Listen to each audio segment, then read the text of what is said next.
Facebook page and chat with us about it. Day 6 of the Occupy Atlanta protests in Woodruff Park today and tonight. For the very first time, Atlanta's mayor is setting a firm deadline now on when that group has to get out of that park. 11 Alive's Paul Crawley is in downtown Atlanta with more for us in the very latest. Paul? Brenda, I asked Mayor Reed today if he wasn't between a rock and a hard place on this one, and he said yes, but then he's between a rock and a hard place about 5 times a day. Here we are in the city, the cradle of civil rights, the home of nonviolent protest, people breaking law, but now Mayor Reed has firmly set a deadline, giving them less than a week. So anything that we say to the cops, they could potentially use against us. A free lecture this afternoon for Occupy Atlanta protesters on how to act if and when they're arrested. The 50 or 100 or so who set up camp in downtown Woodruff Park 6 days ago reaffirmed today they expect and are willing to be jailed for breaking several city ordinances.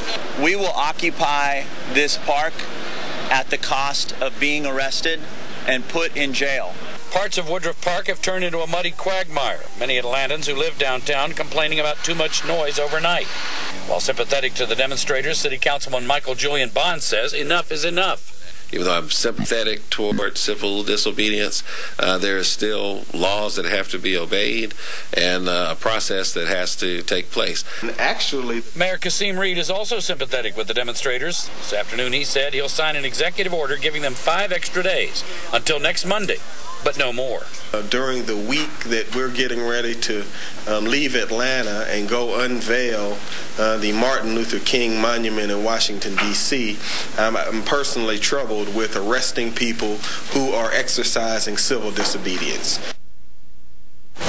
All about timing. That King statue unveiling is Sunday. That's why the mayor has set the leave the park deadline for Monday. When asked if some of these protesters are intent on getting arrested, and if it comes to that, the mayor says, well, we'll at least try to make it as peaceful and nonviolent as possible.